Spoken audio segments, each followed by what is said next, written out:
Hello students. Now in chapter number 16 light, today's topic is laws of reflection. We have seen the introduction of the laws of reflection. Now today we will see the actual what are the laws of the reflection, and similarly we will see the activity number 16.2. So let us see. Now what you have to do, draw the line showing the position of the plane mirror the incident ray. आपको पता है what is the incident ray, ठीक है.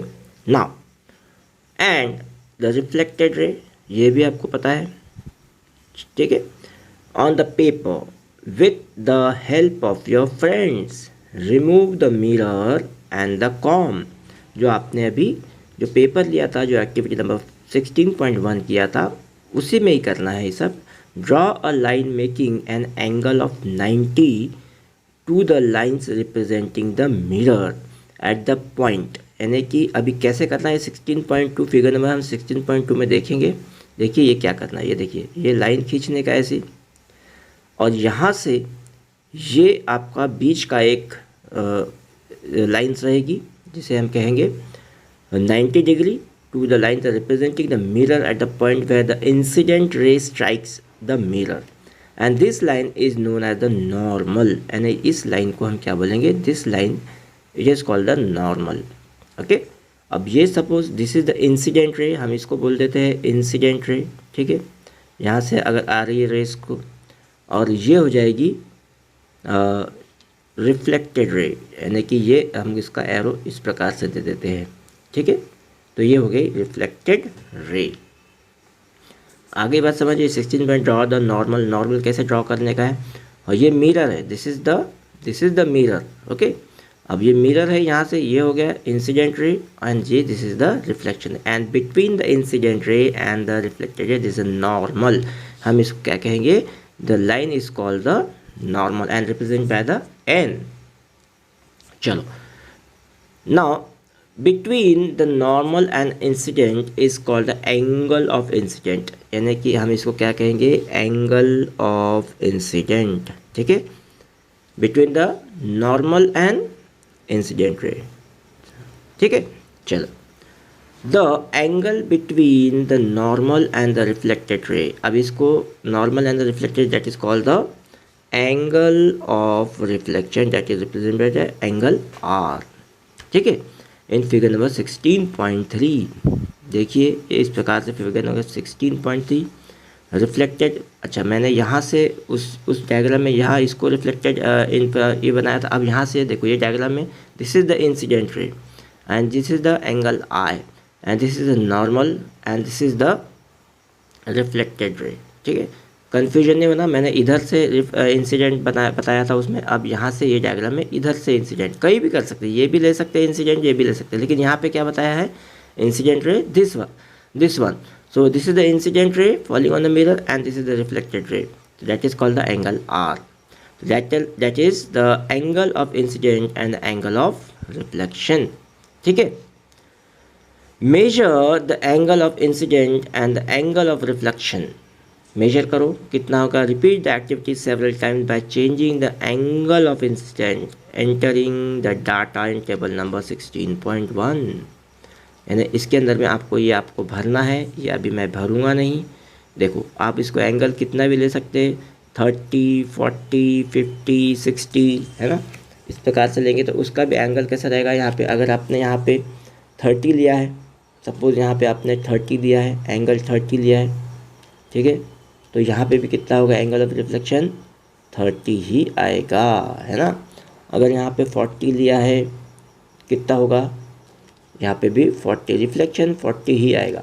उसके बाद में यहाँ पे 50 लिया है तो यहाँ पर भी 50 ही आएगा. इस प्रकार से आपको करते जाना है, ठीक है. समझ में आ गई. ये बात angle of incidence and reflection का ये टेबल है, और ये टेबल को आपको फुल करना है. Angle of incidence is equal to the angle of incidence reflection. चलो देखते हैं अभी आगे का. Do you see any relation between the angle of incidence and the angle of reflection. क्या आपको रिलेशन समझ में आया. Are they approximately equal. yes they are approximately equal.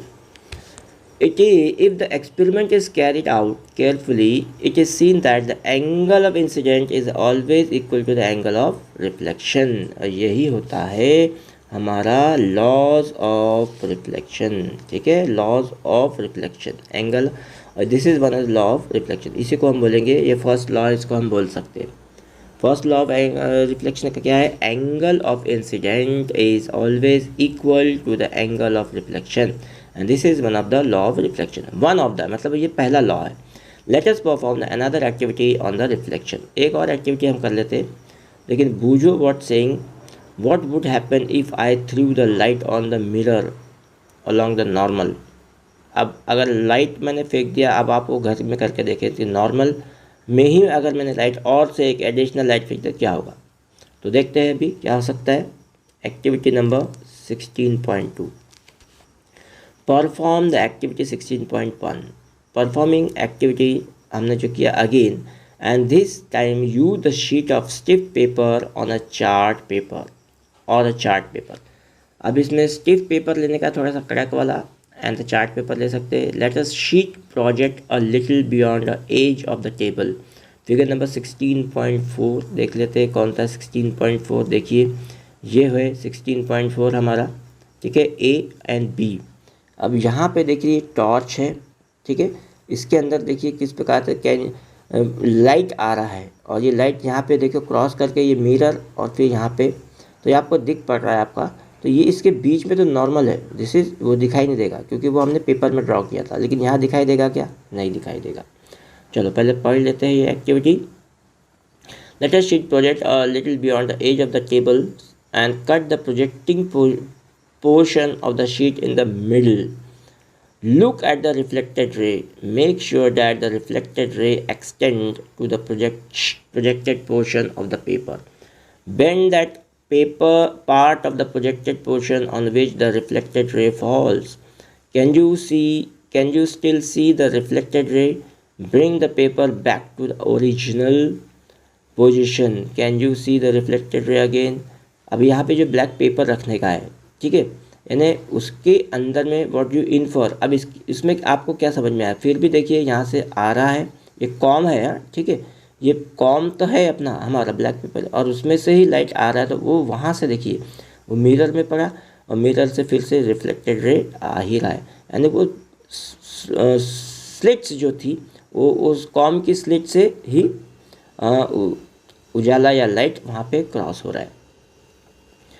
तो ये इस प्रकार से आपको करने का है. ये टॉर्च एकदम स्टिफ रखने का है, और आप देख सकते हैं यहाँ पे द इंसिडेंट रे, और ये हो गया रिफ्लेक्टेड रे, है ना.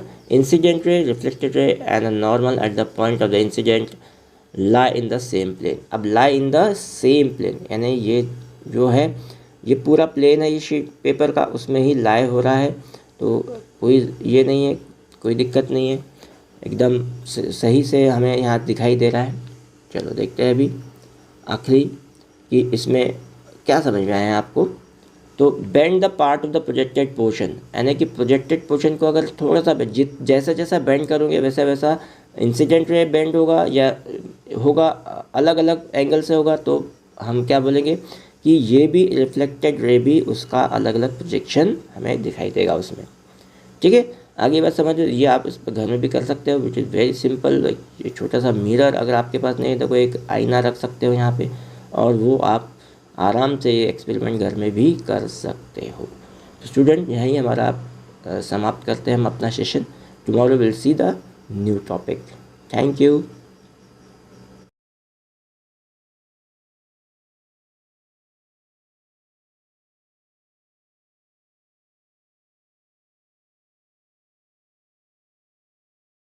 Students, if you have any doubts related to this topic, please do not hesitate to ask. Write your doubts in the comment box. I will answer your question. Thank you.